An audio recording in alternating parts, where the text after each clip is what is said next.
안녕하세요. 지공TV입니다. 오늘은 이기적 유전자 관련 동영상 첫 번째로 이 책을 제대로 읽는 데 필요한 기초 지식을 소개할까 합니다. 이기적 유전자는 이기주의의 생물학을 탐구하는 책이지만 생물학은 물론 정치, 경제, 사회, 심지어는 윤리, 도덕에도 적용이 가능한 책입니다. 이기적 유전자의 저자 리처드 도킨스는 영국인인데 아프리카 케냐에서 태어났습니다. 케냐는 과거 영국 식민지였고 1963년 독립한 나라죠. 도킨스는 1941년 태어났다가 8살에 영국으로 건너가 자랐습니다. 이 책은 인구에 회자될 정도로 대단히 유명한 책이지만 동시에 오해도 많이 받는 책입니다.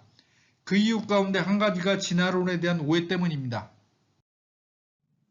지난 2007년 MBC 드라마 하얀 거탑이 아주 인기가 있었습니다. 주인공인 김명민은 흑수저 출신의 천재의사 장준혁으로 나오는데요. 김명민의 장인 정한용이 한 번은 이런 말을 합니다. 센 놈이 살아남는 게 아니라 살아남는 놈이 센 놈이야. 이 말 명심해. 이 말은 드라마 대사이긴 하지만 진화론의 본질을 정확하게 표현하고 있습니다. 진화론을 단 한마디로 줄이면 강한 놈이 살아남는 게 아니라 살아남는 놈이 강하다는 이론입니다. 3명의 병사가 있다고 합시다. A병사 키 186cm, 몸무게 80kg, B병사 키 172cm에 몸무게 70kg, C병사 키 165cm에 몸무게 58kg. 세 병사가 치열한 고지전투에 투입됐습니다. 총알이 빗발처럼 날아오겠죠? 누가 생존할 확률이 제일 높을까요? 당연히 C병사입니다. 체구가 가장 작기 때문에 총알을 맞을 확률이 제일 적죠. 덩치가 제일 큰 A병사가 전사할 확률이 제일 높습니다. 생존해서 후손을 남길 확률이 제일 높은 C병사가 진화론적 관점에서 승리자입니다. 그러나 만약 평시라면 A병사가 여자들에게 제일 인기를 끌 겁니다. 여자들은 일반적으로 키가 큰 남자를 선호하는 경향이 있습니다. C병사는 제일 인기가 없을 겁니다. 이때는 A병사가 진화론적 관점에서 승리자입니다. 여성이 키 큰 남성을 선호하는 건 진화 생물학이나 인류학에서는 과거 수렵 채집 시절 남성은 대형 동물을 사냥해 아내와 자식을 먹여 살리는 게 주 임무였기 때문에 해석합니다. 덩치 큰 남자는 사냥도 잘할 것이고 나쁜 놈한테서 가족을 보호해 줄 수도 있으니까요. 고지전투라는 환경과 평시라는 환경에 따라 결과가 달라지죠. A, B, C 병사의 덩치는 변한 게 없지만 환경에 따라 적응도가 달라집니다. 진화론의 핵심이 적자 생존입니다. 환경에 누가 적응 잘했냐가 핵심인데 이 환경은 무작위적으로 달라집니다. 인간이 마음대로 선택할 수 없습니다. 6,600만 년 전 멕시코 유카탄 반도에 지름 10km 운석이 떨어져 히로시마 원폭 1,100억 배의 충격을 지구에 줬습니다. 이산화탄소, 황, 석고 등 성분이 대기 중으로 분출해 지구를 뒤덮어 햇볕을 차단했고 기온이 50도가 내려가 이른바 핵겨울이 왔습니다. 이 때문에 당시 지구를 지배하던 덩치 큰 공룡은 멸종했고 밤에 쓰레기나 뒤지던 쥐 크기만한 포유류의 조상들은 덩치가 작아 살아남았습니다. 그 후손이 호모사피엔스죠.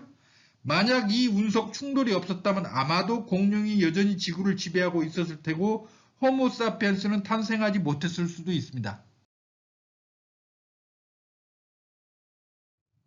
공룡 얘기가 나와서 하는 말인데 흔히 공룡은 변화에 적응하지 못해 멸종했다는 말을 합니다. 공룡은 덩치만 컸지 멍청했다 이런 말도 자주 하죠. 그러나 공룡은 2억 1천만 년 전에 출현해 멸종할 때까지 1억 5천만 년 동안이나 지구를 지배했습니다. 이에 비해 인류의 선조는 600만 년 전 침팬지와 유전적으로 분리됐습니다. 호모 에렉투스, 호모 하빌리스, 네안데르탈인 등 인류 선조들은 다 멸종했고 호모 사피엔스 단 한 종만 남아 있습니다. 호모 사피엔스는 불과 20만 년 전에 출현했습니다. 현재까지 인류 및 그 선조들의 존속 기간은 공룡 후 4%, 호모 사피엔스 때부터 따지면 0.13%에 불과합니다. 더구나 호모 사피엔스가 지구상에 앞으로 얼마나 더 생존할지 불투명합니다. 호모 사피엔스가 공룡 보고 뭐라 하는 건 하루살이가 봉황 보고 뭐라 하는 것이나 마찬가지입니다. 바퀴벌레는 3억 2천만 년 전부터 존재했습니다. 이 녀석은 지구에 엄청난 재앙이 닥쳐도 인간보다 살아남을 확률이 훨씬 높습니다. 강한 놈이 살아남는 게 아니라 살아남은 놈이 강하다는 진화론을 입증하는 표본이 바퀴벌레입니다. 그래서 영국의 진화생물학자 J.B.S. 홀데이는 신바퀴벌레를 너무 사랑한 것 같다는 말을 남겼습니다. TV에서 너무나 잘나서 빠진 게 없는 사람을 이기적 유전자라고 하는데 틀린 말입니다. 못났든 잘났든 오래 살아남고 자기 자손을 후대에 많이 남기는 사람이 이기적 유전자인 겁니다. 진화론으로 볼 때 가장 성공한 생물종은 박테리아입니다. 박테리아는 지구 생물 총량의 절반 이상을 차지합니다. 더구나 지구에 엄청난 생태학적 위기가 닥쳐와 모든 생물종이 멸종해도 심지어 핵전쟁이 벌어져 지구가 쑥대밭이 돼도 박테리아는 살아남을 겁니다. 지구 역사상 몇 번의 거대한 멸종이 있었습니다. 2억 5,200만 년 전의 페름기 대멸종, 2억 년 전 트라이아스기 말의 대멸종, 방금 앞에서 언급한 6,600만 년 공룡 멸종, 백악기 대멸종이죠. 이런 멸종들이 있었지만 이때도 박테리아는 끄덕없었습니다. 또 현재 다세포 동물은 100만 종인데 80%가 절지동물이고 그 대부분은 곤충입니다. 포유류는 4천여 종에 불과합니다. 우리가 하자할 것 없게 생각하는 곤충이 생존 측면에서, 즉 진화적 측면에서 보면 포유류를 훨씬 능가합니다. 단 진화가 모두 우연의 산물이라고 볼 수는 없습니다. 예를 들어 암컷과 수컷의 크기가 다른 현상을 성적 이형이라고 합니다. 대부분의 포유류는 수컷이 암컷보다 덩치가 큽니다. 인간의 경우 남성, 여성보다 키는 10 내지 15% 크고 몸무게는 15 내지 20%가량 무겁습니다. 악력, 즉 손으로 쥐는 힘은 50%, 상체 힘은 100%가 큽니다. 진화 생물학에서는 여성을 놓고 벌이는 남성들 사이의 경쟁 때문에 덩치가 커진 것으로 추정합니다.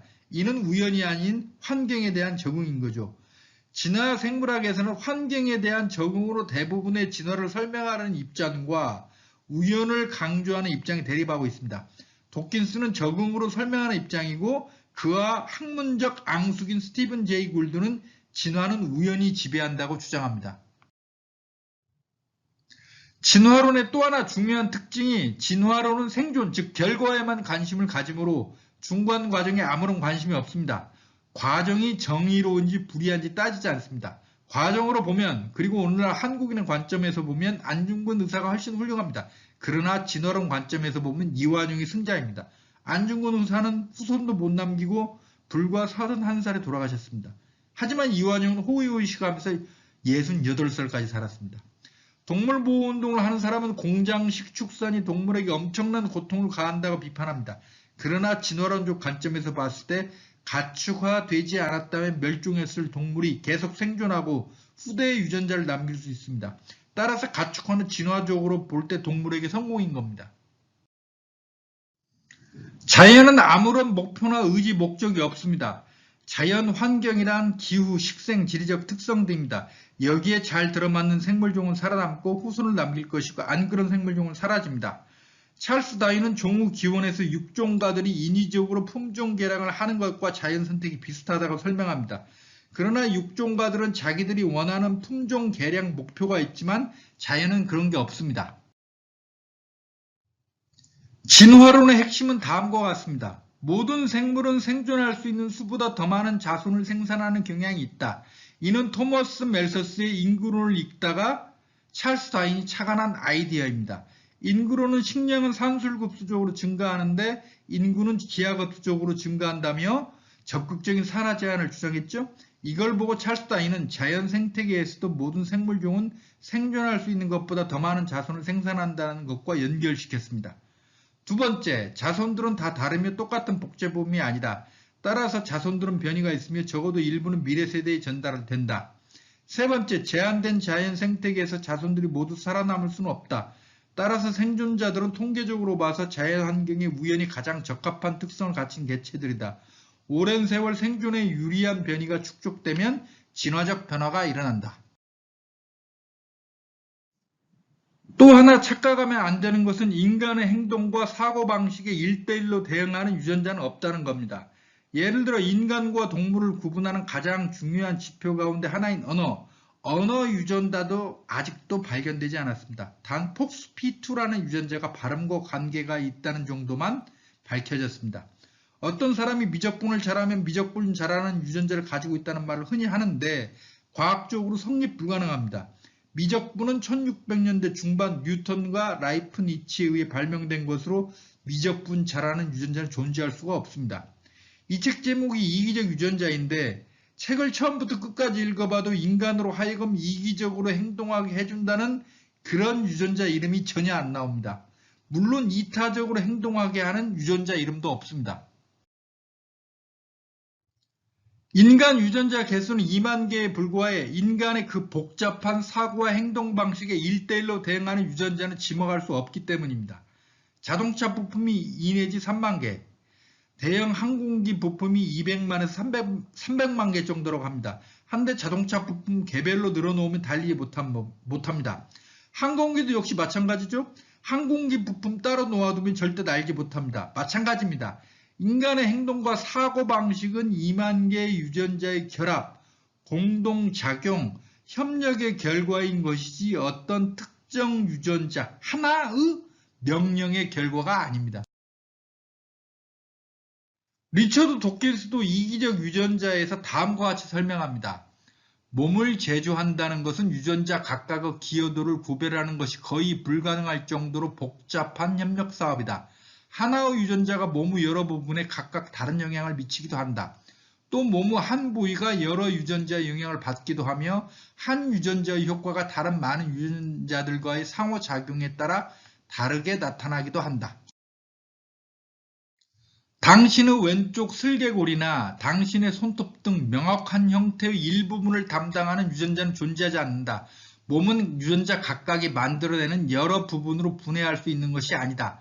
몇백 개나 되는 유전자가 협동해서 신체 일부를 대부분 만들어내는 것이다. 유전자 관련 정말로 이상한 건 밀 유전자는 12만 개, 쌀은 5만 개, 옥수수는 3만 2천 개로 인간보다 많다는 겁니다. 인간은 2만 개에 불과합니다. 심지어 길이 1mm에 세포 1000개에 불과한 예쁜 꼬마 선충 유전자는 2만 개로 인간과 같습니다.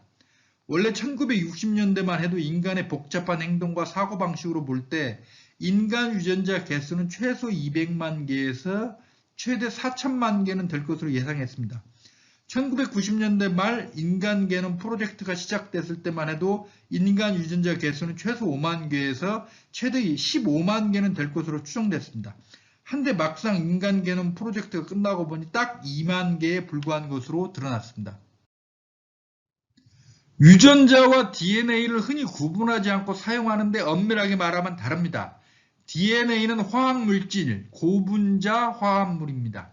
염기, 인, 당 등이 결합되어 있는 거죠. 유전자는 정보입니다. 즉 이런 화학물질이 결합함으로써 발생하는 기능 효과입니다. 자동차로 비유하면 자동차 엔진, 핸들, 바퀴, 셰시, 브레이크 등이 DNA이고 이런 각 부품들의 기능이 유전자인 겁니다. 그래서 백과사전을 보면 유전자에 대해 부모에서 자식으로 물려지는 특징, 즉 형질을 만들어내는 인자로서 유전정보의 단위이다.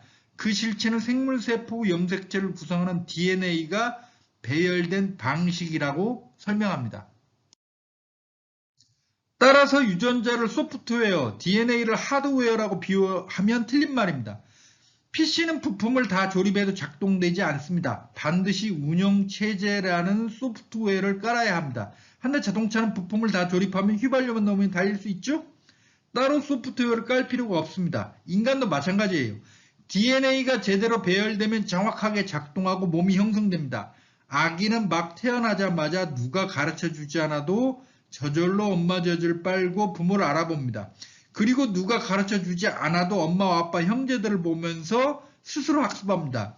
인간 아기는 소프트웨어를 따로 깔 필요가 없습니다. 왜냐하면 DNA 자체가 정상이면 그 자체로 소프트웨어 효과를 발휘하기 때문입니다. 즉 DNA 자체가 하드웨어이자 소프트웨어입니다. 유전자를 소프트웨어, DNA를 하드웨어로 생각하면 마치 유전자가 DNA에게 명령하는 것처럼 보입니다. PC가 운영체제의 명령에 따라 작동하는 것처럼 말이죠. 이기적 유전자에는 이런 표현이 나옵니다. 북극곰의 유전자는 곧 태어날 자신들의 생존기기가 미래의 추위를 느낄 것이라고 예측하고 있다. 그 유전자는 생각이란 걸 전혀 하지 않는다. 그저 두꺼운 모피를 만들 뿐이다. 또한 유전자는 땅이 눈으로 뒤덮일 것을 예측하고 그 예측으로 인해 북극곰 모피는 백색이라는 위장색을 갖게 된다. 만약 북극의 기후가 급변하여 아기 북극곰이 열대의 사막과 같은 환경에서 태어난다면 그 유전자 예측은 빗나가고 그 유전자는 대가를 치를 것이다. 이기적 유전자의 이런 표현 때문에 오해가 발생합니다. 유전자가 마치 생명력과 의지가 있어 생명체에게 명령하는 것처럼 보이죠?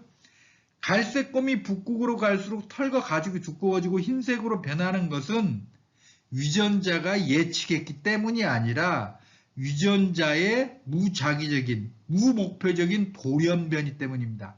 갈색곰의 새끼에게 유전자가 전해질 때 돌연변이가 발생해 색깔이라 조금이라도 옅다면 그 새끼는 생존에 유리합니다. 색깔이 조금이라도 엷은 곰이 옅은 곰이 생존에 유리할 것이고, 이런 곰이 더 많이 살아남는 과정이 누적되면 북극곰 전체 색깔이 흰색으로 변하는 거죠.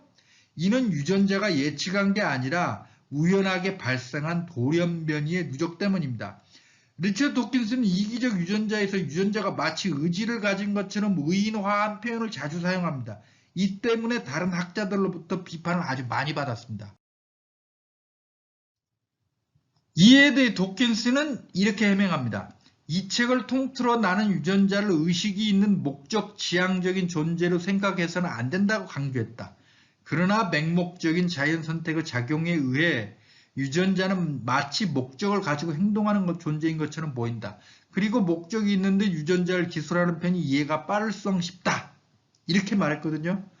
도킨스는 유전자는 의식이 있는 목적 지향적인 존재가 아니라고 하면서도 자꾸 의인화합니다. 이건 단지 표현상의 문제가 아닙니다. 왜냐하면 유전자가 이기적인 게 정상이라는 게 이 책의 주장인데, 그렇다면 이기적 인간은 정상인이 되고 이타적 인간은 비정상이 돼버리기 때문입니다. 지금까지 내용을 다시 정리해 보겠습니다. 진화론이란 강한 놈이 살아남는 게 아니라 살아남은 놈이 강하다는 이론이다.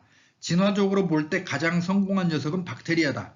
진화는 중간 과정에 전혀 관심이 없고 오직 결과, 즉 생존에만 관심을 가진다. 진화는 자연 선택에 의해 진행된다. 자연은 아무런 의지나 목표가 없으므로 진화 역시 아무런 의지나 목표가 없다. 유전자를 의인화해 의지나 목표를 가진 것처럼 표현하면 잘못이다.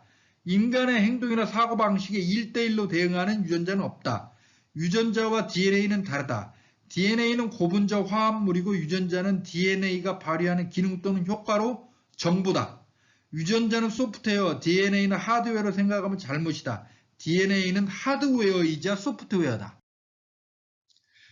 자, 이 정도로 진화론의 기본적인 지식을 알았다면 이기적 유전자의 핵심 주장을 살펴보겠습니다. 이 책의 핵심 주장은 세 가지입니다.